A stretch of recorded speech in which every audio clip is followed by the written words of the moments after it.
এমন এক সময় ছিল যে সময়ে মানুষ পানির জন্য ছটফট করত, মানুষের চাষ বন্ধ হয়ে যেত, মানুষের যত রকম পশু জীব জন্তু মানুষ পালন করত, সেই পশু পাখি জীব জন্তু খুবই কষ্টের সঙ্গে থাকতো।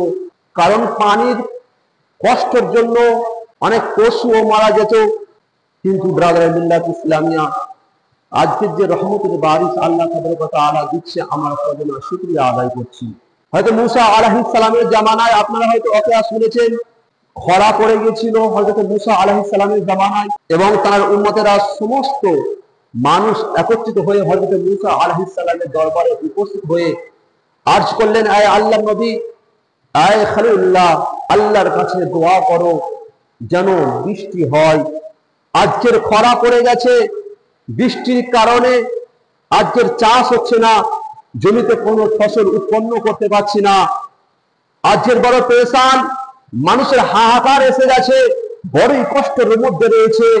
আয় আল্লাহর নবী, আপনি একবার আল্লাহর কাছে দোয়া করেন যাতে বৃষ্টি হয়, পানি হয়। হয়তো মুসা আলাইহিস সালাম তার উম্মতকে নিয়ে ময়দানে উপস্থিত হয়ে গেলেন এবং সেখানে নামাজ পড়ার পর দু হাত খালি তুলে আল্লাহর দরবারে আরজ করছে, দোয়া করছে, আয় রব তাআলা, খালেকে দুনিয়াত, আজকে তোমার বান্দারা বড় পেরেশান হয়ে রয়েছে, হাহাকার ছুটছে। আয় খালেকে দুনিয়াত, তোমার নজর থেকে আজকের কেউ লুকায়িত নয়, তোমার নজরে সবকিছু। আয় খালেকে দুনিয়াত, মানুষ বড় পেরেশান হয়ে গেছে, জমিতে কোনো ফসল উৎপন্ন হচ্ছে না। আয় আল্লাহ, এক ফোঁটা বৃষ্টি দাও, আল্লাহ এক ফোঁটা বৃষ্টি দাও যাতে মানুষের পেরেশানি দূর হয়ে যায়। আজিজানে গ্রামী, হযরত মুসা আলাইহিস সালাম দোয়া করছেন দু হাত তুলে। আল্লাহ তাআলা বলছেন, এই মুসা, তোমার দোয়া কেমন করে আমি কবুল করতে পারি? তোমার যে উম্মতের মধ্যে মানুষেরা বসে রয়েছে, ওর মধ্যে একটা গুনাহগার বান্দা রয়েছে, সেই গুনাহগার বান্দা, আমি তার জন্য তোমার দোয়াকে কবুল করতে পারছি না। কিন্তু এখন তো হযরত মুসা আলাইহিস সালাম কিন্তু তিনি ময়দানে গিয়েছেন বৃষ্টির জন্য, আর সেই বৃষ্টির জন্য যখন দু হাত তুলে দোয়া করছে, আল্লাহ পাক বলছেন, ওই মজলিসের মধ্যে, ওই মজমুয়ার মধ্যে এক গুনাহগার বান্দা রয়েছে, তোমার দোয়া কেমন করে কবুল করতে পারি? তাহলে চিন্তা করে দেখেন, একটা গুনাহগার বান্দার জন্য আল্লাহ তাআলা তার দোয়া কবুল করছে না। আজকের যদি আমরা সেই গুনাহগারের খাতার মধ্যে পড়ে যাই, সেই গুনাহগার হয়ে থাকি, তাহলে আমাদের দোয়া আল্লাহ তাআলা কিভাবে কবুল করবে? যখন হয়তো মুসা আলাইহিস সালাম আল্লাহর কাছ থেকে এই ওহী পেল, পাওয়ার পর তিনি চিৎকার করলেন যে এই মজলিসের মধ্যে কে গুনাহগার রয়েছে, কে গুনাহগার রয়েছে, এবং আল্লাহর কাছে আরজ করলো হয়তো মুসা আলাইহিস সালাম, আয় খালেকে দুনিয়া, তুমি ওই ব্যক্তিকে দেখিয়ে দাও। যখন এই কথা বললো, আরজ করলো, সেই ব্যক্তি যখন শুনলো হয়তো মুসা আলাইহিস সালাম এলান করছে, তোমাদের মধ্যে কে গুনাহগার রয়েছে, পাপী রয়েছে, বাইরে বেরিয়ে আসো, তুমি এই মজলিস থেকে চলে যাও, তবে আল্লাহ তাআলা দোয়া কবুল করবে এবং পানি বর্ষণ করবে, বৃষ্টি বর্ষণ করবে। সেই ব্যক্তি সমস্ত মজলিসের সম্মুখে উঠতে বলে লজ্জা করছে, আমি কি করে বের হই? যদি আমি বের হয়ে যাই তাহলে সমস্ত মানুষ আমাকে দেখে নেবে, আমি গুনাহগার, আমি গুনাহ করেছি, মানুষ আমাকে নিন্দা করবে, খারাপ কথা বলবে, আমার গায়ে থুতু ফেলবে, আমি কেমন করে উঠতে পারি সমস্ত মানুষের সম্মুখে? আপনি বলেন তো, একটা মজলিসের সম্মুখে যদি কোনো ব্যক্তিকে অপমান করা হয়, তার যদি খারাপটা তুলে ধরা হয়, সে মানুষ কতটা লজ্জা বোধ করবে, লজ্জিত হবে। সেই ব্যক্তি তখন আল্লাহর কাছে তওবা করলেন, খালেকে দুনিয়া রব্বে কায়নাত, এই পরওয়ারদিগার আলম, আমি বড় গুনাহগার বান্দা, পাপী বান্দা, আপনি জানেন আমি অনেক পাপ করেছি, গুনাহ করেছি, রব্বে কায়নাত, আমি তোমার দরবারে তওবা করছি, তুমি আমার তওবাকে কবুল করে নাও এবং আমার গুনাহকে মাফ করে নাও।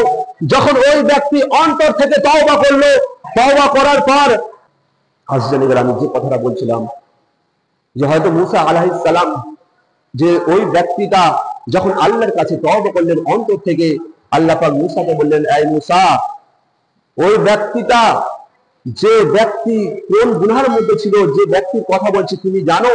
এই মুসা, ওই ব্যক্তি ছিল চগলখুরি, মানুষের চগলখুরি করে বেড়াতো, ওই গুনাহের মধ্যে লিপ্ত থাকতো।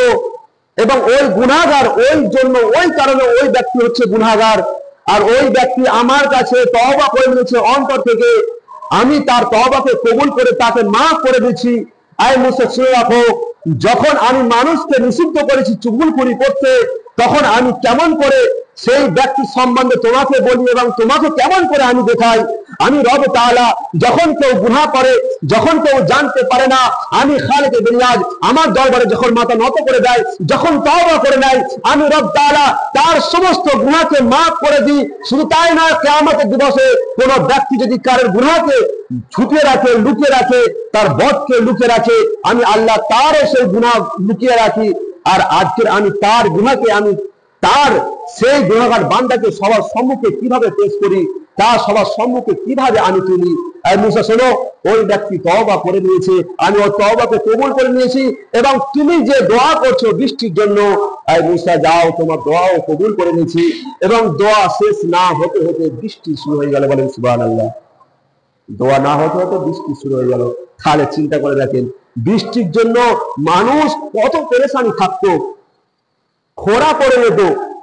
আপনি বলেন না, এই বৃষ্টির পূর্বে গরম কত পড়েছে, আমরা কত কষ্ট পাচ্ছিলাম, কিন্তু এই বৃষ্টি রহমত, এই বৃষ্টির মাধ্যমে আমরা কত শান্তি পাচ্ছি। আপনি বলেন 2 ঘন্টা বৃষ্টি বন্ধ হয়ে যাক, আপনার কষ্ট শুরু হয়ে যাবে। ঠিক বলছি কিনা? 2 ঘন্টা বৃষ্টি বন্ধ হয়ে যাক, আপনার কষ্ট শুরু হয়ে যাবে। কিন্তু যখন বৃষ্টি হয় আপনি একটা আরাম পান, কারণ এটা হচ্ছে আল্লাহর রহমত। আর এই বৃষ্টির জন্য অনেকে হয়তো ভাবছে, একটা বাহানা তৈরি করে নিচ্ছে, এমনি তো মানুষ আসতে চায় না, তার উপর বাহানা হয়তো তৈরি করছে যে বৃষ্টি হচ্ছে আমি মসজিদে যাব কি করে, বৃষ্টি হচ্ছে আমি কেমন করে মসজিদে যাব, কেমন করে আমি নামাজ পড়ব, বৃষ্টিতে ভিজে যাব। আরে এই বৃষ্টি এক সময় আমরা পাবো না, এই রহমত এক সময় পাবো না।